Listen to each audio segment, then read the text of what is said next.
चलिए, hello friends, नमस्कार।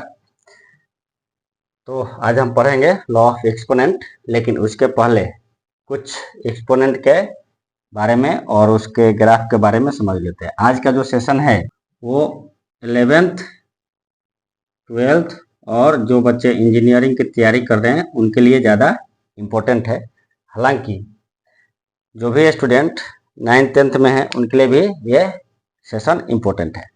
देखिए, हमने क्या किया है, दो एक्सपोनेंशियल फॉर्म लिया है, a to the power x1 and a to the power x2। इसका मतलब ये हुआ, a to the power x1 का मतलब हुआ कि a जो है इसमें कितने टाइम तक आया है, x1 टाइम तक, x1 टाइम तक। और a to the power x2 का मतलब यह हुआ कि a जो है इस एक्सपोनेंशियल फॉर्म में कितने टाइम तक आया है, x2 टाइम तक इंक्लूड है। मतलब a को a के साथ ही x2 टाइम तक मल्टीप्लाई किया गया है और इसमें a को a के साथ ही x1 टाइम तक मल्टीप्लाई किया गया है। ओके, जब हम ग्राफ की बात करेंगे तो देखिए दो टर्म आपने यहाँ पे देखा है, a ग्रेटर देन 0, a जो है नॉट इक्वल टू 1। तो जब 1 के बराबर नहीं होगा तो क्या होगा, ये या तो 1 से बड़ा होगा या तो 1 से क्या होगा, छोटा होगा। तो 1 से बड़ा होगा तो उसका ग्राफ अलग मिलेगा, और 1 से छोटा होगा, यहाँ पे a ग्रेटर देन 0 है तो ये जो है ग्रेटर देन 0 लेस देन 1। यदि जब 1 से छोटा होगा तो ग्राफ कुछ और होगा। तो इसके लिए हमको कितने केस मिल गए, 1 और 2, दो केस मिल गए। तो बारी बारी से दोनों केस का हम ग्राफ पढ़ लेंगे, अंत तक वीडियो में बने रहिएगा तो अच्छे से समझ में आ जाएगा। ग्राफ की हम बात करते हैं। पहले हम केस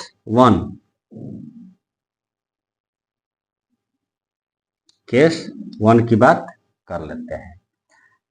चलिए, y equal to a to the power x। Okay, कब, जब a ग्रेटर देन 1। ओके, यहाँ पे a ग्रेटर देन 1 है, मतलब ये जो है 2 3 4 5 कुछ भी हो सकता है। तो हम ये मान सकते हैं कि y क्या हो जाएगा,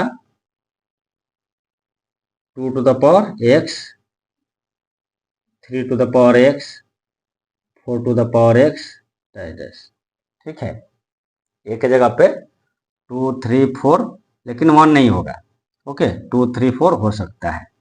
अब देखिए यहाँ पे ये जो है y equal to a to the power x, जब a ग्रेटर देन 1, यहाँ पे क्या हो जाएगा, इंक्रीजिंग फंक्शन हो जाएगा। कब, x के इंक्रीज के साथ में। जब x इंक्रीज करेगा तो y भी आपका इंक्रीज होगा। तो इसको क्या बोलेंगे, y equal to a to the power x increase with increase in x। Okay, ये क्या हो जाएगा, function increase with increase in x।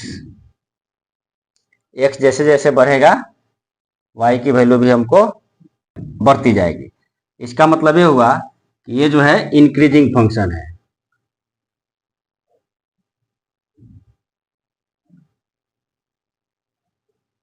Increasing function, इस कंडीशन में क्या हो जाएगा, इंक्रीजिंग फंक्शन हो जाएगा। अब इसकी ग्राफ की बात कर लेते हैं। पहले हम एग्जांपल ले लेते हैं। ये क्या हो गया, x, और ये मिल गया आपका y। देखिए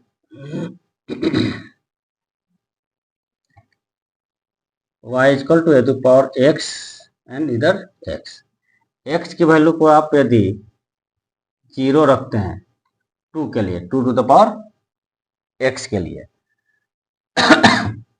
जीरो रखेंगे तो y की वैल्यू क्या मिल जाएगी 1।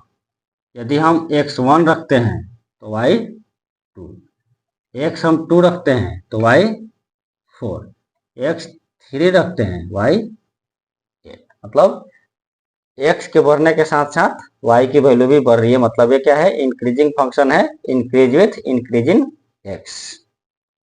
ओके, चलिए अब हम ग्राफ बनाते हैं।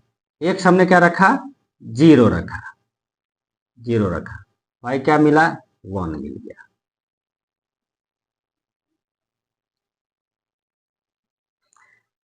x की वैल्यू को हमने मान लो यहाँ पे 1 रखा,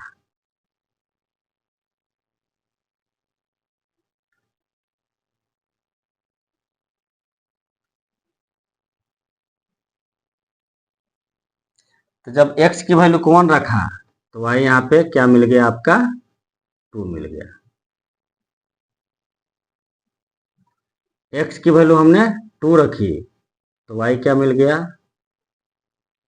4 मिल गया। x की वैल्यू को हमने क्या रखा, 3, तो y हमको 8 यहाँ पे मिल गया। अब हम लेफ्ट की तरफ चले। यदि हम x की वैल्यू को -1 रख देते तो 1/2 यानी ये यहाँ पे मिलता है, इधर ये।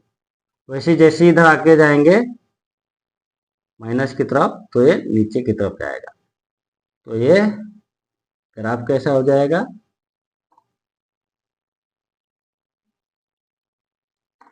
y equal to 2 to the power x, ये इसका ग्राफ हो गया। उसी प्रकार 3 टू द पावर x की बात करें तो क्या हो जाता है आपका ग्राफ,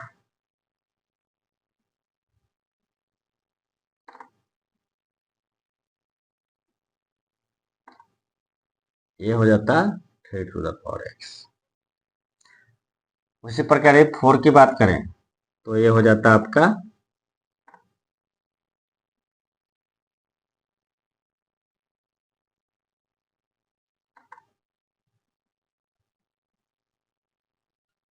ऐसा ग्राफ।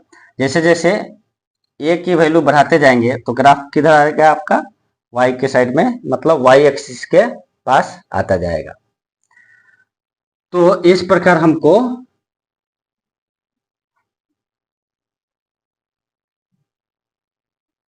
क्या ग्राफ मिल जाएगा, ये मिल जाएगा graph 0 1 y equal to a to the power x, कब, जब a ग्रेटर देन 1। तो ये आपका y equal to a to the power x का ग्राफ आपका सब मिलेगा। चलिए अब आते हैं हम केस सेकंड पे। केस सेकंड, सेकंड क्या है, a less than 1 greater than 0। Function क्या है, y equal to a to the power x। अब a को हम क्या मान सकते हैं, 1/2 1/4 डैश। ठीक, अब इसकी हम ग्राफ की बात कर लेते हैं।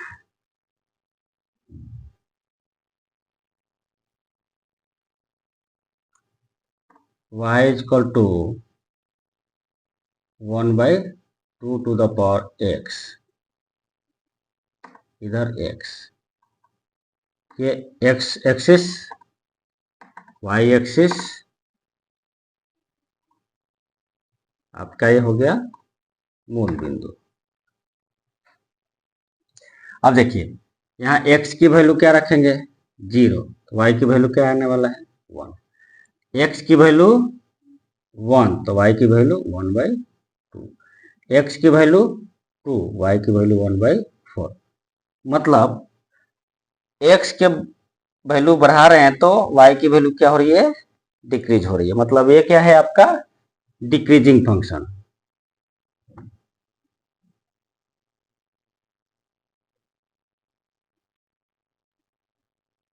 मतलब हम बोल सकते हैं कि y equal to a to the power x decrease with the increase in x.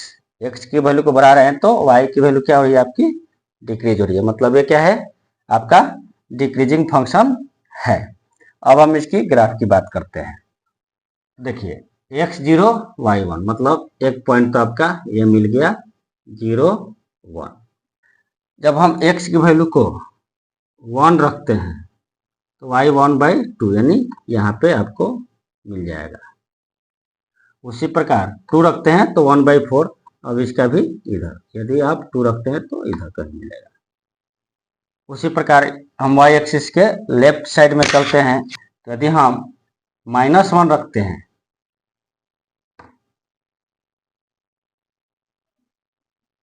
-1 रखते हैं तो वैल्यू क्या आ जाएगी, 2 आ जाएगी।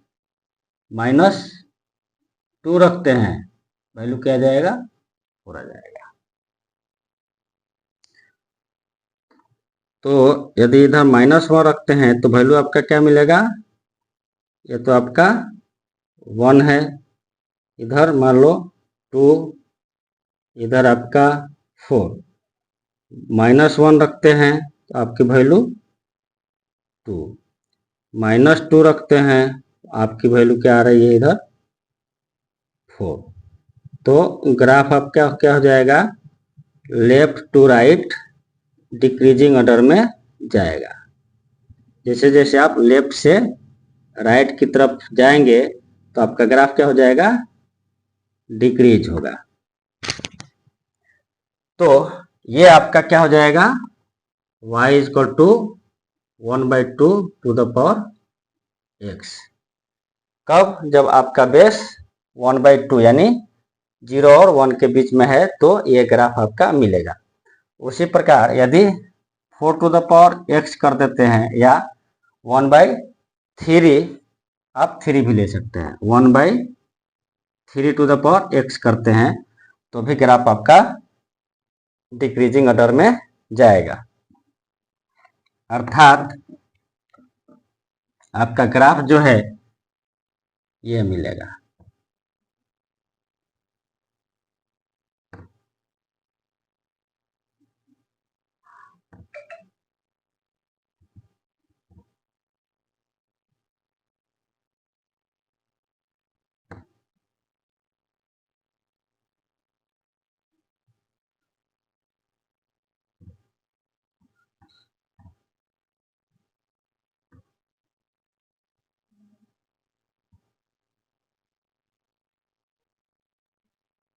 जीरो यानी ग्राफ आपका ये मिल जाएगा जब ये 0 और 1 के बीच हो, यानी ग्रेटर देन 0 लेस देन 1 हो तो y = a to the power x का ग्राफ ये मिलेगा। मतलब this is a decreasing function. और यदि हम इसके डोमेन की बात करें, डोमेन रेंज और डोमेन निकालने के लिए आता है, तो डोमेन क्या हो जाएगा, एलिमेंट ऑफ रियल नंबर, और रेंज हो जाएगा आपका एलिमेंट ऑफ 0 टू इंफिनिटी। ठीक है, तो डोमेन हो जाएगा रियल नंबर, जितने भी रियल नंबर है वो सारे के सारे डोमेन में आ जाएंगे, और रेंज जो है 0 टू इंफिनिटी इसका होगा। तो ये रहा एक्सपोनेंशियल फॉर्म का ग्राफ, एक्सपोनेंट का आपका ग्राफ हो गया, जो आपको 2 केस यहाँ पे मिल रहे हैं। आशा करता हूँ ये ग्राफ आप लोग को बहुत अच्छे से समझ में आया होगा। तो वीडियो को लाइक शेयर करें और देखते रहिए, आगे बढ़ते रहिए। मिलते हैं अगले वीडियो में, तब तक के लिए धन्यवाद।